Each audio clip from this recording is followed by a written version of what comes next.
When did your teacher give everyone a free A+? Mrs. Lambert walked into class with tears streaming down her face and slammed her coffee mug on the desk so hard it broke. If one of you can find the woman my husband is cheating on me with, I will give you an A+ for the semester and you can stop doing work. Just please help me catch her so I can deliver justice. Someone in the back raised their hand slowly and asked if that was really all they had to do. Mrs. Lambert nodded and laid out 3 rules. 1. We couldn't get caught snooping around. 2. We couldn't break into anyone's homes. And 3. We could work in teams if we wanted. The bell rang right after, and my best friend Kenji grabbed my arm and pulled me into the hallway. He said, "I got a plan. This'll be easy money, trust me." Mrs. Lambert's husband was Coach Lambert, who taught gym and coached girls volleyball. Kenji figured he was probably sleeping with one of the volleyball players since he spent so much time with them after school. We decided to start our investigation that afternoon during volleyball practice. We snuck into the gym and hid behind the bleachers with a clear view of the court. Coach Lambert was running drills and yelling at the girls to hustle. He seemed normal at first, but then we noticed he kept touching the team captain's shoulder when explaining plays. The practice went on for an hour, and nothing suspicious happened. We were about to give up when Coach Lambert called the captain April into his office. She jogged over, bouncing her ponytail, and followed him inside. Through the window, we could see her tying her hair up in a bun while he made sure no one was looking, then turned off the lights and pulled down the blinds, blocking our view completely. Kenji and I looked at each other, knowing she was giving him the gawk 3000. We quietly left the gym and started heading back to Mrs. Lambert's classroom to claim our A+.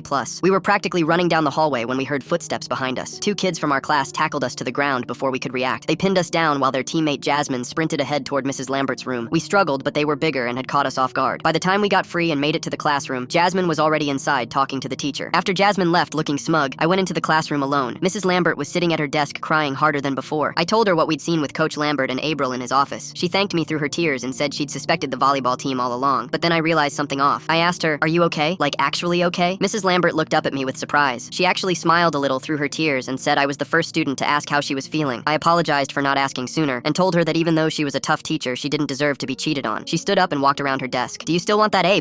she asked. I said yeah, of course, because who wouldn't want a free grade? But then her expression changed to something I couldn't read. She explained that since I was the only student who showed concern for her well-being, she wanted to give me a special choice. I could take the A+ for myself, but she'd tell everyone I ruined the challenge for them. Or I could fail the class, but everyone else would automatically get an A+ for their efforts. My brain felt like it was short-circuiting. I asked her to repeat what she'd said because it made no sense. Then the pieces started clicking together in the worst way possible. I looked at her face and saw she wasn't devastated anymore. She was studying my reaction like I was a lab rat in one of her psychology experiments. "Wait, so your husband's not cheating on you?" She laughed and shook her head, explaining this was an annual experiment for the psychology class. Before I could respond, another girl burst through the door. "Mrs. Lambert, you need to see this," she said, holding out her phone. On the screen was a photo that made the teacher's face go white. It showed Coach Lambert in the cafeteria kissing Mrs. Harden, the lunch lady. He was making out with her on top of the serving counter. The timestamp showed it was taken 20 minutes ago during lunch prep. Mrs. Lambert grabbed the phone with shaking hands and stared at the photo. Her face went through about 10 different emotions before settling on rage. She looked at me and then at the girl who'd brought the photo. "This isn't part of the experiment. He's kissing my niece." Full story on channel linked below.